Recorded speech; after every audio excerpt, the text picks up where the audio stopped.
Hello and welcome to another episode of the Meet and Greet Barbecue Podcast. Today we are speaking to Jody from AOS Kitchens, who is going to talk to us about putting together the perfect outdoor cooking space. As always, if you are listening to us through your favorite podcast app, please do like, subscribe, also give us a rating. It really helps people find us. 5 stars is our favorite, of course, but any rating will help us. And also, please do have a look at our website and also buy me a coffee. That would really help support us and allow us to do more. Any money given on that, we will put into the podcast as well to make it better for you. So without much further ado, here's Jody. Hi, Jody. Thank you so much for coming onto the podcast for this episode. For anyone who doesn't know you, introduce yourself. Cheers for having me, guys. So my name's Jody and I have a company called AOS Outdoor Kitchens. So we make outdoor kitchens and living spaces for people, well, all around the country now. It started off down south, but we're getting inquiries from all around the country now. So yeah, that's what we do. It must be so exciting to look at people's kind of gardens, and I don't know if people already have ideas before they come to you, but to be able to go there, I know how I can make this special. If you're designing something for someone, do you try and make it how you want it? How does that even work? So some people, they know what they want, and then other people come in and they have no idea. They've heard about outdoor kitchens and they just want to come and see what it's all about. So we just try and help people design whatever it is that they want. So, they'll come to us with some dimensions or some pictures of their garden. And I always ask them to go on like Pinterest or on Google and find pictures of things that they like the look of, like if they like a brick finish kitchen or a render finish, and just bring as much information as they can. And then we'll take that from there and we'll do a design for them, which we'll incorporate into their garden or their space, and create it from there. Have you found over the last couple of years that there's been a big boom in the interest around creating outdoor spaces? Oh yeah, 100%, 100%. So I actually started the company back in 2015, 2016 in my garage, and it was just a hobby, really, just something that I was really into because I always loved barbecuing. And I'd been online and I'd seen like in America they were doing outdoor kitchens and things like that. So I started the company way back then, and like nothing really happened. It was just researching and looking at different things, and it was only really in lockdown. We had lockdown 2020, wasn't it? It was March. Yeah, so the summer of that 2020 was when interest really started picking up, and by the end we were starting to get busy. 2021 was incredible. Just so many people were learning about outdoor cooking and outdoor spaces and what they could do, and just the whole interest in outdoor cooking exploded. And that hasn't stopped since then, really. So, I had like a building firm before. My business partner and I were doing building. And then in 2021, I just had to focus purely on the kitchens full time because that's, all the interest that was coming in. And are you finding that there's quite a scope of interest from all walks of life? Is it particularly people that are avid barbecuers like us, or are you finding there's lots of people that are new to coming into outdoor? Yeah, no, it's a whole range. It's a whole range. Okay. So you get some people who come along and they want an outdoor kitchen just because it looks super cool, and it's almost like having another room as part of your home.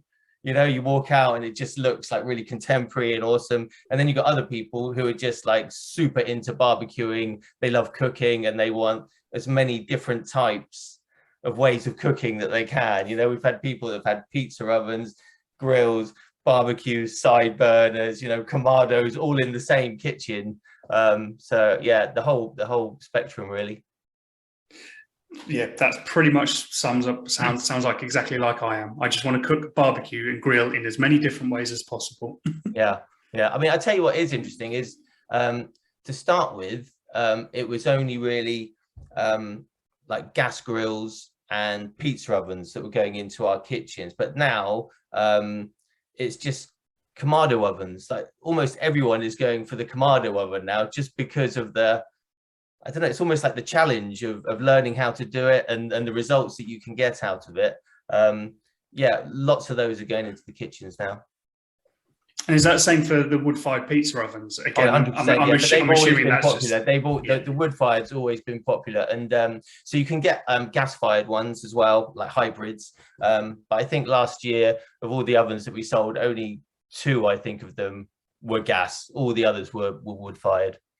I think there's just something special about making a fire, you know, pushing it to the back of the oven and then cooking something with fire. I've always been really into like coal and fire as opposed to I've never had a gas barbecue. I've only ever had a cast iron bowl with a grid over it.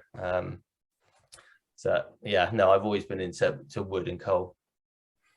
And the actual, you know, kitchen units, I mean, I'm assuming obviously they have to be waterproof first and foremost. You couldn't just put your old kitchen units from indoors out there. But do you give like fully fitted kitchens, i.e. you can be kind of put anything that people want out? They could have an indoor kitchen outdoors. Is it almost transferable? But there's well, now there's so much choice now. So to start with, we would just go into people's homes and build kitchens with like traditional building methods. So we would build them out of bricks, or we would build them out of blocks and render it, or do cladding, or you can tile it, granite worktops and all that sort of thing. There are a few, or there were a few ready-made options that I call. So these are units that come out and they're made by companies like Beefeater and Napoleon, and they're modular, so you can set them up and they get set up in a day pretty much. So they're really good, and there's lots of different choices, either like stainless steel finish, or, you know, Beefeater do these sort of anthracite ones, they do these ceramic ones as well, so there's plenty of choice there. And there's new companies popping up all the time now, lots coming over from Germany of these like ready-made kitchens.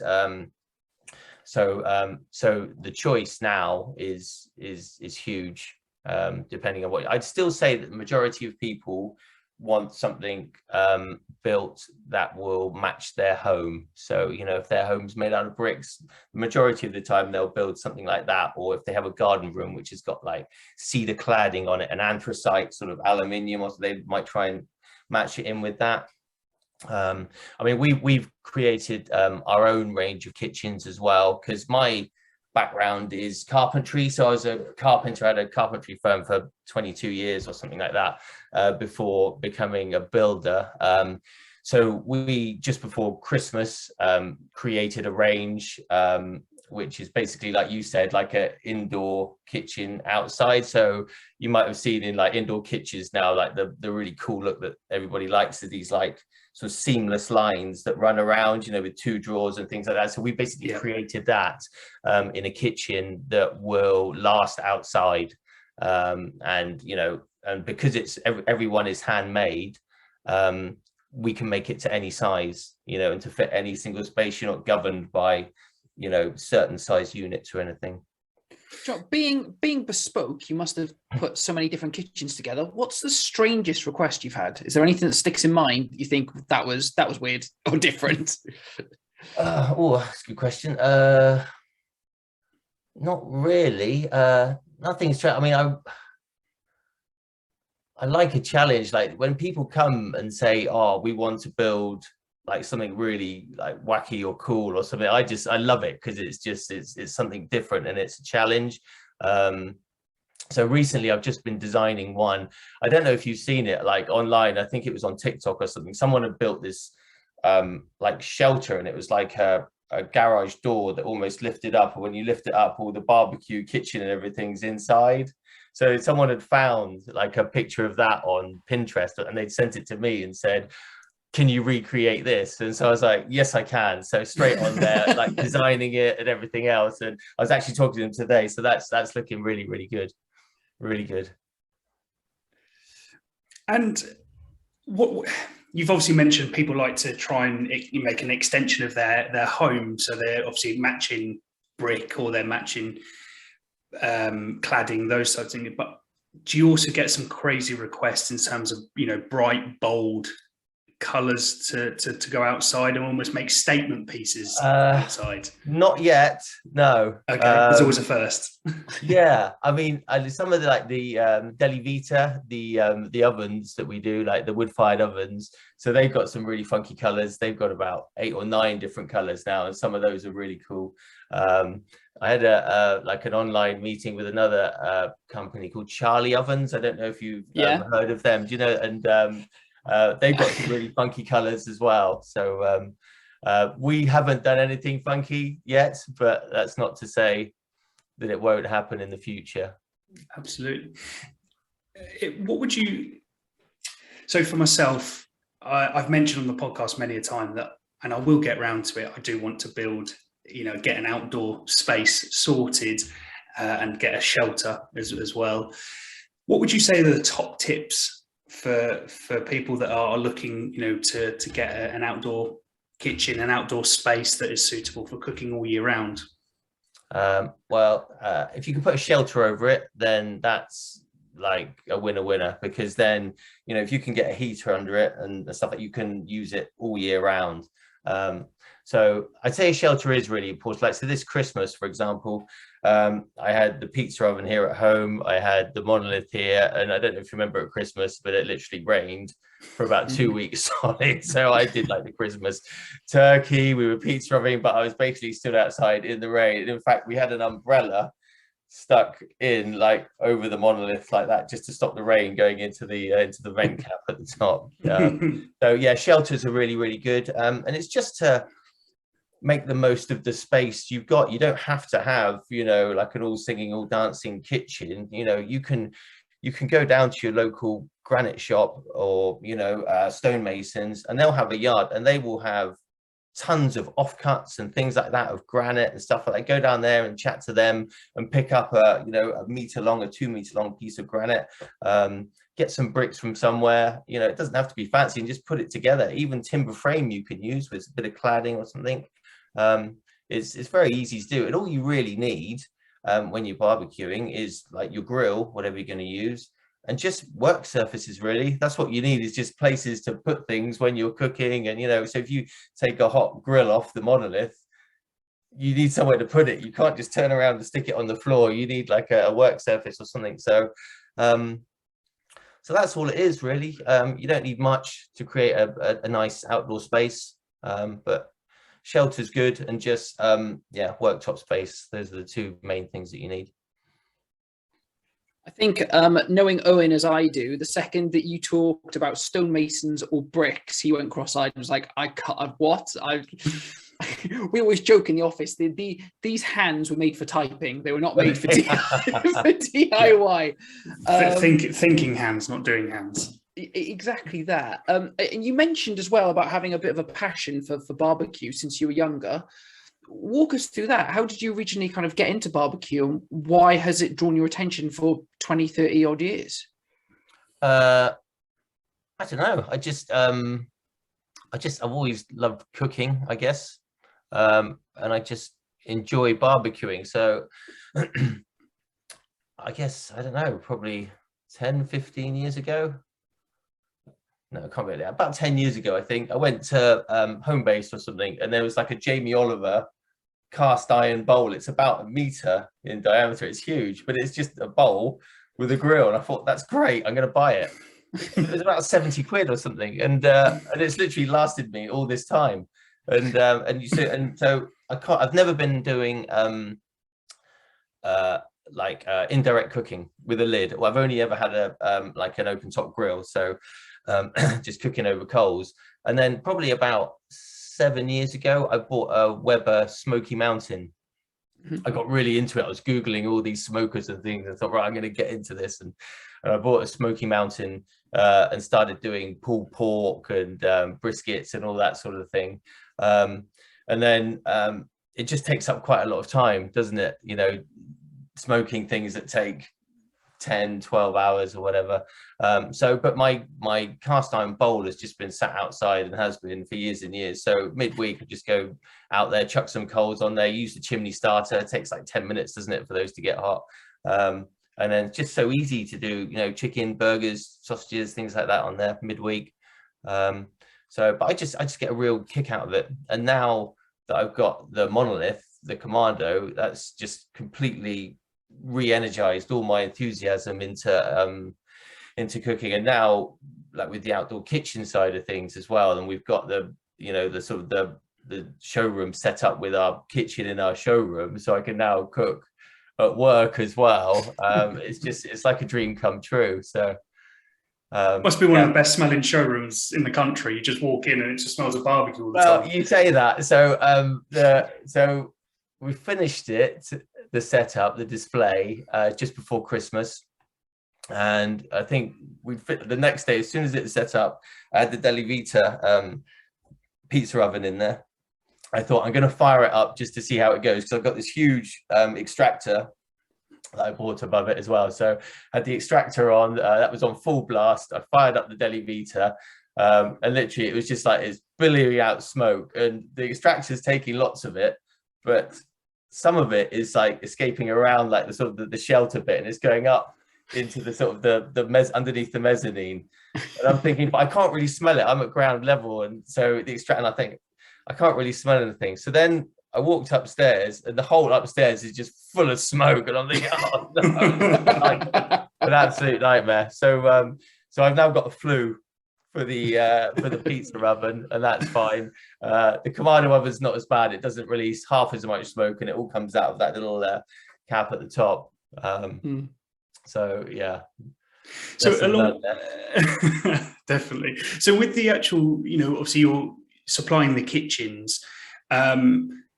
Can you? So we can also come to you and you sell out. You've obviously mentioned the monolith and the Deli Vitas. So do you also buy all the barbecues, the accessories, everything like that, kind of all from yourself as one package? Yeah. So we offer everything. So, you know, we've got access to any of the barbecues or anything that you can see online, but we have relationships with Napoleon, Beefeater, Deli Vita, Alpha, Monolith. And so we've now got Glow Baltic charcoal and bitumen and their wood and things like that. We've got like the meter probes, and so I'm slowly trying to sort of build up a stock and an inventory of lots of things that I think that our customers will be interested in when they come to us and get an outdoor kitchen. It's like, right, what can I use now with my cooking when I'm barbecuing? So, you know, like lots of the accessories that come with the monolith, for example, you know, like the pizza stones and the rib racks and the rotisseries and all that sort of thing. So yeah, it's quite a gradual process because we're only a small company, but I'm trying to build up a big you know, like a big base of things that we can offer people, and all the time talking to different companies that have got new products coming out, you know, and new barbecues as well. So Sunstone is another company that we've been talking to, who are a big barbecue company. They've got really good grills and all, like, you know, like all the doors and things that go into an outdoor kitchen. So we're talking to them. And then there's another pizza oven company called Fonterra, I think, who I think are a part of Sunstone as well, and they've got some really cool pizza ovens, so we're looking at those as well. So it's just really exciting. There's just so many new things coming onto the market all the time now, and because it is so popular, it's great. There's so many new things coming out. And I was go on, sorry, Dan. Well, so you mentioned the monolith, getting it and kind of cooking with it and learning how to use it. How has that experience been for you? You said it's only recently you've got a Commando. It must be so different from what you've used before. Oh yeah, 100%. Yeah. So I got mine just before Christmas, maybe November, because I'm sure you're aware there was just stock shortages of everything everywhere last year. It was a nightmare. I had people buying kitchens in March, but their stuff wasn't arriving until like August and things like that. So so yeah, I ordered mine earlier in the year and it came in November. And I've just absolutely loved it. It's such a like a learning curve, and it's one of those things that I don't think you ever really master, do you? You're always learning something new about it. And I love watching YouTube and all these different people cooking on it. I see something, I think, oh, that's amazing, I'm going to try that. And you know, when you cook something on it and it works and it comes out really well, it's so satisfying, you know, when you go, oh, that's amazing. And it tastes really good. Like, I made some pork belly burnt ends the other day at work, and so I did them, and then afterwards, and I cooked them all, and there was loads of them. I couldn't eat them all, so I put them in a thing, and I went to pick my daughter up from school, and she's like, "Oh, what are those?" And I said, "Oh, they're pork belly." And she sort of turned her nose up, and then tried one. She goes, "Ooh, they're," and then she sat there and just ate the whole lot. Like, there was about 11 of them, and she ate them all. So that, you know, that's how good it is, you know. So the trick is to tell them. I tell my children it's pig candy. Right. Okay. They're in.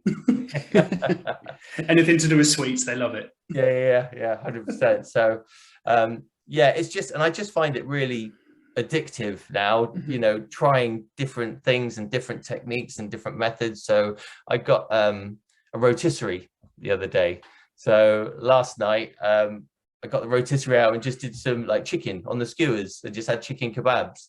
And they just come out really, really nice. So there's just so many different things, aren't there? There's always something else to try. And again, it's such a learning curve compared to everything else, because learning about kind of soaking the ceramic to get the heat constant and running, you don't learn about these things without A, trying, or B, doing loads of research. Because more often than not, if you chuck YouTube on, you see some great cooks, but they're not talking about that side of it in depth, and the fact it takes longer to heat and everything like that. What's the biggest learning curve you've had? Well, definitely trying to get the heat right. But I think that's what makes it all the more satisfying, is because, you know, when you first get your Kamado, lots of people, they get one and they go out and get a brisket. Think, right, I'm going to cook a brisket now. That's good. It's just not that easy, is it? And because there's a learning curve to it, that makes it all the more satisfying when you do it. Like, we did a kitchen for this guy. It was so good. And so we finished his kitchen, and he had a monolith. I think it was the first monolith that we put into one of our kitchens. And I said to him, look, you can do pulled pork and all this sort of thing. And he said to me, so he'd watched a video somewhere, and they said, put it on at like 220 degrees for 8 hours or this, that, so he did it, but he put it on at 220 degrees like centigrade or something, and he said he came out after he come back, he said it looked like a biscuit or something. Yeah, and so that was just great. And but then now, you know, that's a learning curve, so you've learned that now, so then, you know, you move on to the next thing. You just, every time you use it, you learn, don't you? Yeah, actually, that's a really good point as well, because you know, obviously majority, there's lots of YouTube videos out there, and obviously they do everything in Fahrenheit, and a lot of the barbecue recipes, even if you're just searching online, most of them are in Fahrenheit, and obviously we just don't work like that. So no, there's that added time where you actually have to make sure that you're converting it from Fahrenheit to centigrade. Well, I always just use Fahrenheit now. So on like my meter probe, the thermopen, I've changed everything to Fahrenheit, because I know the temperatures now for Fahrenheit, and if it's in centigrade, I have to Google it. I have to get my phone out and Google what is, you know, 220 in centigrade. I'm just too stubborn. No, I work in centigrade. That is it. I'm English, and that's how I'm doing it. Millimeters Celsius. Yeah, exactly. Owen's too stubborn, and I'm too stupid. My Welsh brain I just can't process it, no matter how hard I try. So it's just like, right, convert everything. Yeah. I noticed, obviously, you know, with some of the kitchens that you've done, and more recently you've been doing the branching out into YouTube as well, so that you're videoing some of the cooks, like the pork belly burnt ends and some of the cooks you've been doing recently on the Kamado. Obviously, must be very fun to do and be quite creative at work, but I'm assuming for your customers that actually that's probably a really good source of inspiration for once, you know, when they're coming to you and asking about what to cook. You know what to cook because you're doing it yourself. You're showing them how to do it. I'm assuming they kind of seek a lot of advice from you during that process. Yeah, definitely. So like a lot of the people who have like the Kamados, the monoliths in their kitchens, who've never used one before, they've seen them. They always come in asking for like a green egg, you know, and they've heard about them, but they don't know anything about it. So that's why I thought, you know, we'll start this sort of series teaching people, and I'm kind of in the same boat. I'm still learning myself. So I thought, look, I'm just going to start cooking these things, videoing it and just showing it to people. And, you know, if any of the customers have come in and bought them, then it's a really good reference point for them. I can just say, look, just follow this from series 1. And it's just meant to be like a really easy way to show people how to cook things from the start. And what's your plans for 2022? Obviously, you've said that 2021 it kind of took off, and you really had to focus on the kitchen. So, you know, what's next for you and the business? If January is anything to go by, it's going to be amazing. So this January has just been phenomenal in terms of like inquiries coming in and the kitchens that we're doing now. And it just you know, comparing it to 21, that was really, really good. 22 is looking even better, hopefully. And there's just so many good things on the horizon, projects and people that I'm talking to and stuff like that. It's super, super exciting, really exciting. And I just think, well, I hope that this whole, you know, outdoor living thing just continues to grow as it is. And, you know, because we've really been helped by the fact that no one's been going on holiday, have they? Everyone's been spending more time at home, more time in their gardens. So when, you know, we're all let out and we can all go off again, you know, whether it'll slow down again, I don't know. But I think now it's almost like people know about outdoor kitchens. Before, you know, 2020, nobody really knew what it was. But I think now there's just more awareness, more people are talking about it, and more people, you know, are thinking about just making their outdoor space that much better, like a better living space for them. You talk about people learning and also more inquiry. So you've putting together these YouTube kind of effectively classes to help people learn. But with all the cooking you're doing comes failure as well, because that's how you learn. So do you want to talk about any of the fails that maybe didn't make it to YouTube, or that you've learned so much from, just to inspire people? Because people will get it wrong at one point, but that's nothing to be worried about. We blooming love a fail. We do. Yeah, well, just to throw it out there, on the YouTube channel, like every like video that you see is about 15 or 16 different takes of me burning myself, doing this, that, and the other. None of the YouTube ones actually have failed because they've just been so easy. It's just been like roast chicken, like burnt ends, just really simple things.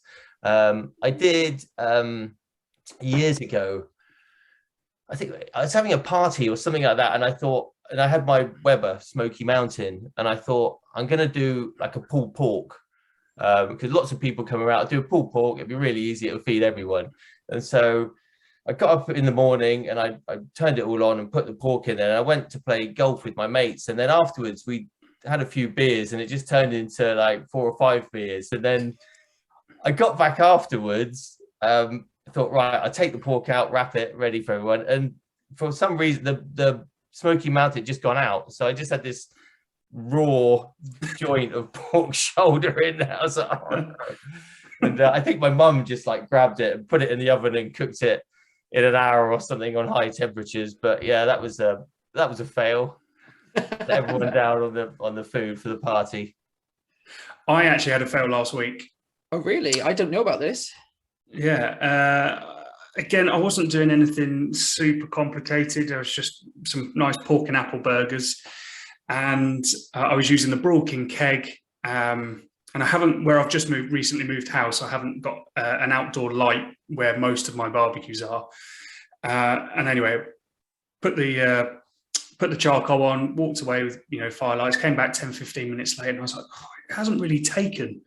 So I put another natural firelighter on top this time. I thought I'd, you know, go top down. Couldn't really get it to take. And then everything else that we were preparing was cooked, and it turned out that I hadn't actually opened the vents properly. So there was actually no air. So I was half an hour of trying to get charcoal and trying to cook some burgers, and yeah, I just hadn't done a simple thing of opening the vents. It's quite funny you say that, actually.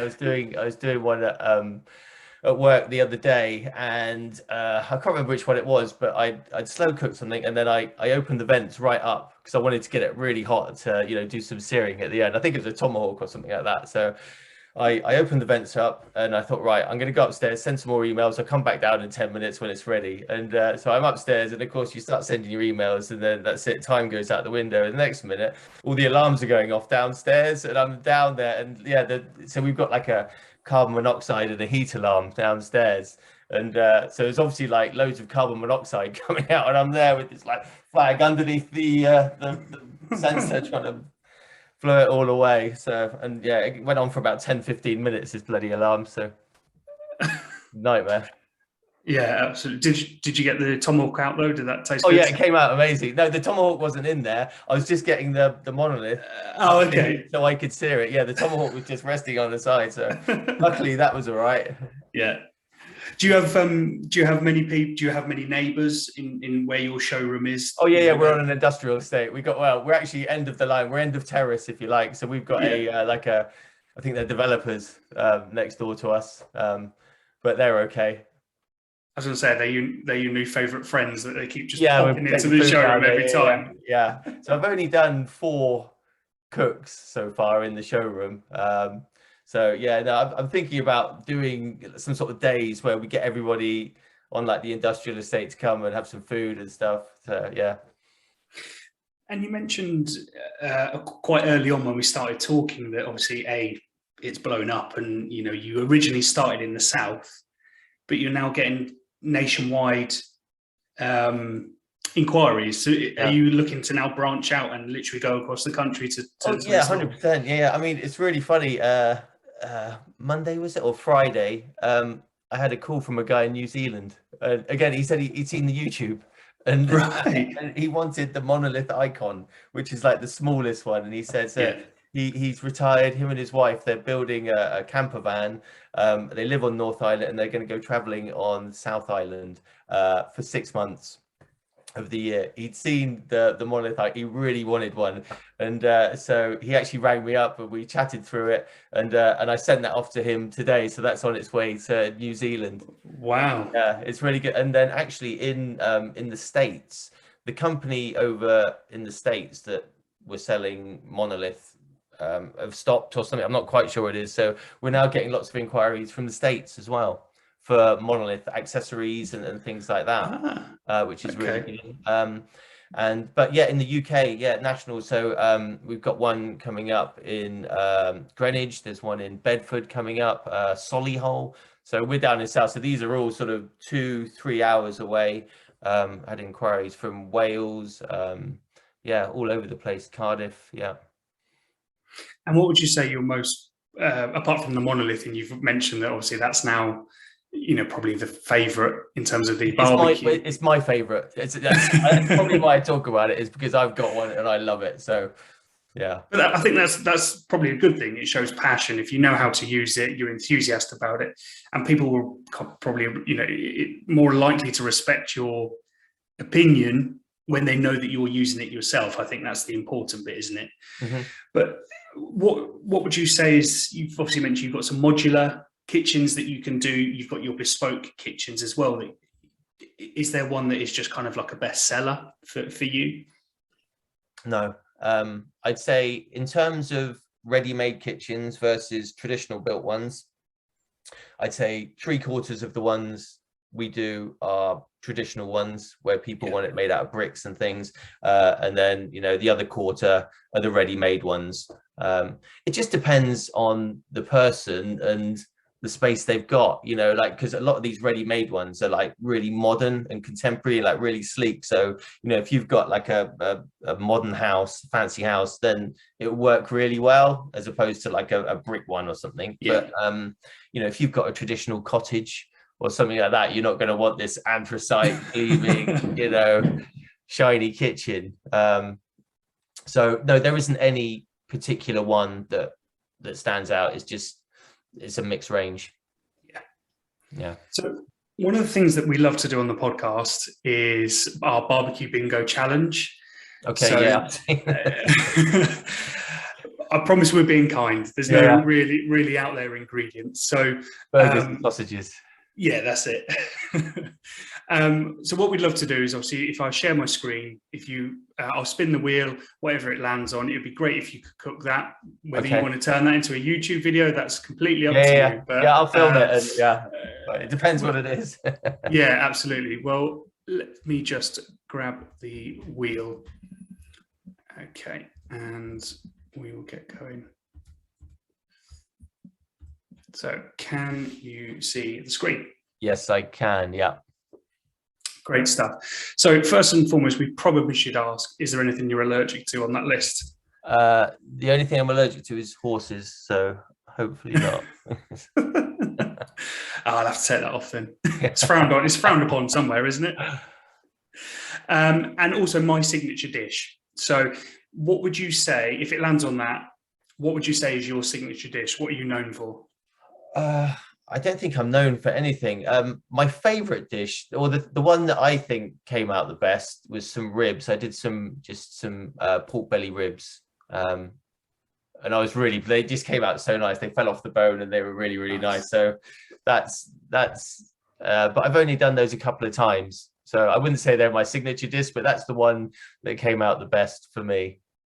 Okay, so if it lands on my signature dish, some pork belly ribs, yeah? Yeah, and it sounds like a bit of a cop-out, doesn't it? No, not at all. Yeah. I mean, I'm much better at cooking pork ribs. I really struggle with beef ribs. Yeah. I don't know why.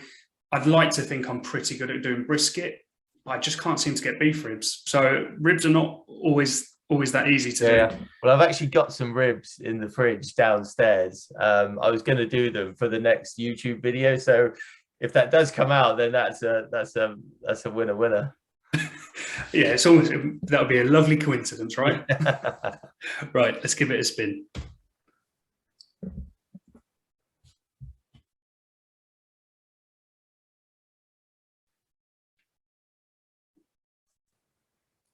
Ooh, cheese. Cheese. Oh. Now. Oh, I love cheese. Yeah.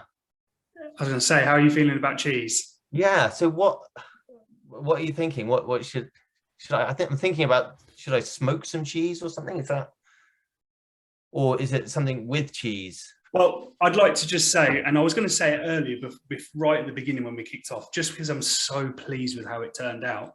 I smoked some cheese this weekend on my Weber kettle. I got 2 wheels of brie.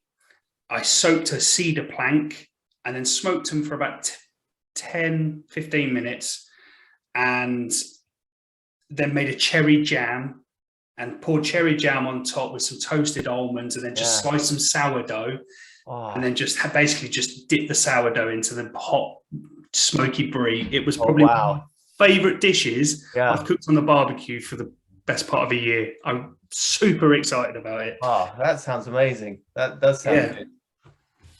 It's in one of the Weber books, actually, one of the Weber cookbooks. Yeah, I mean, I love cheese. Like, we eat cheese all the time. It's cheese and wine, cheese and wine. It's amazing. Ain't nothing wrong with cheese, nothing wrong with wine. I can understand why it's a good thing. You could also use it as an ingredient, though, so that might open loads of things. I was talking to my youngest daughter the other day about mac and cheese. I've never made mac and cheese before. Oh my God, right. Everybody makes it, don't they? They make it and they have it with their ribs and their brisket and everything else. But I like macaroni cheese. I don't know what, like my mum used to make it with a cheese sauce over it. But I think they bake it, don't they? And yeah, and the other thing you can do as well, which I've never done, is I've seen a cheese beer sauce online that seems like quite an American thing. But basically, you just melt cheese with beer. I really want to do that. You use beer to kind of loosen it up, particularly if you use like the stringy cheese, like mozzarella and things. Look into that and try that, because I bet beer is great, cheese is great. Maybe use that as part of I would quite like to smoke it or something. I really like the idea of that, smoking it with some cherry or some apple or something. Making mac and cheese. So you make the, like you're saying, your mum used to make a white cheese sauce. Do that, and then just actually do the cooking bit on the barbecue. The barbecue, yeah. And actually, what's really good is if you've ever got any leftover britket or something like that, mixing it in, so you have like brisket mac and cheese. Well. Yeah, great idea. Yeah. Oh God, I'm so watering now. I think I think cheese, like bacon, is just one of those things that just goes with anything. It goes with anything, yeah, it does. So yeah, we'll be really excited to see what you cook with cheese. Yeah, I'll get on that, and I'll see if I can find something really cool to make. That's a really good challenge. I'm looking forward to that. I suppose it's one of those things as well, isn't it? Cheese can be super messy, especially if it like sticks to your grill, or if it drops on your deflector plate or something. Yeah. It goes really crispy. John, we've asked you lots of questions, and we always like to say to our guests, like, is there anything that you want to ask us, or anything you think maybe isn't being discussed enough in the community? I mean, we've answered questions before about our own setups, how we got into barbecuing, what we like specifically kind of cooking. But is there anything that you feel like there should be more of a discussion about, or you're just interested in, really? I don't think so. Nothing specific. I mean, I love like following the whole barbecue community. I try to follow you guys on Instagram and like all the other, and just to see what everybody's doing. And it just seems it's a really good community. Everyone's very supportive of each other, aren't they? People are always commenting when people do different cooks and things like that. It's a really nice community to be a part of. Really nice. Absolutely. We couldn't agree more. And I think if we can make it bigger, I think it's still quite niche, and I think we've explained that before, that it's still quite niche within the UK in comparison to other hobbies. Yeah. But if we can grow it, but also keep it really engaged and really pleasant, I think that would be an amazing thing. The barbecue community, it must have doubled in size in the last year or two. Yeah, definitely. Because I see like I follow a lot of the influencers and stuff, and I'm sure most of them started in lockdown, didn't they? And now they've got like 20,000 followers and this, that, and the other, and it just goes to show, doesn't it, how popular and big it's becoming, and how aware people are of it, and how people are getting into it. One final question before we go, Jody. I just wanted to ask, are you see there's lots of barbecue festivals and things that are going to be happening, are you going to be either visiting them yourself, or you're going to be kind of exhibiting and showcasing some of your kitchens at any of these kind of festivals and events around barbecue this year where people can find you? Yeah, I mean, I love going to them. I went to Sizzle Fest last year. I took my youngest daughter, to Sizzle Fest last year, and I went to Smoke and Fire as well, which was really good. But Smoke and Fire just ended up being a bit of a drinking session, really. It was really, really good. I went with a mate. So haven't got any plans to exhibit or anything. I guess, I mean, I go to quite a lot of the exhibitions at like the NEC as well. So they have Glee, they have Solex. I'm going to one called KKB, I think, or KBB, which is in NEC, where they're outdoor living exhibitions, and you get to go and see all these companies showcasing all their new products and things like that. So I like to go and see all of those. The barbecue sort of festivals, I'll probably be going to Sizzle Fest again, because that's just up the road from us. I saw one, Meatopia as well, which I'd never heard of before, but someone said it's really, really good. So I might go to that. I mean, I go to all of them if I can. It's just finding the time, I'm like a kid in the sweet shop when I go to these things. Great stuff. Well, it's been an absolute pleasure to have you on, Jody, and again, just give yourself one final push. What, where can people find AOS Kitchens, and tell us where? Okay.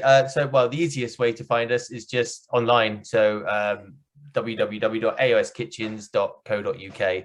So we're in the south, but we cover the whole of the UK, and that's about it, really. We just love everything about outdoor cooking, outdoor living, barbecuing. We're super enthusiastic about it. So if you just want to ring and chat up for some advice on anything, then we're happy to help you. Great stuff. Well, thank you very much for coming on, Jody. Thank you guys for having me. I really appreciate it. No, thanks so much, Jody. As well. And I'm looking forward to the cheese challenge. We're looking forward to that too. Yeah. Great. That's great. Thanks so much. Cheers. Cheers, guys. Thank you. That's it for another episode of the Meet and Greet Barbecue podcast. It was fantastic to talk to Jody and really understand how you can turn your garden into a really, really exciting cooking space with the outdoor kitchens, with an outdoor kitchen. As ever, we want to hear from you. Please get in touch with us through our website, through our email at Meet and Greet Barbecue Podcast at gmail.com, social media at Meet and Greet Barbecue Podcast. If you're watching this on YouTube, please like, subscribe, and also if you're listening to this on your favorite podcast app, it would be great for you to give us a rating. It helps visibility. We really want to grow this podcast for you.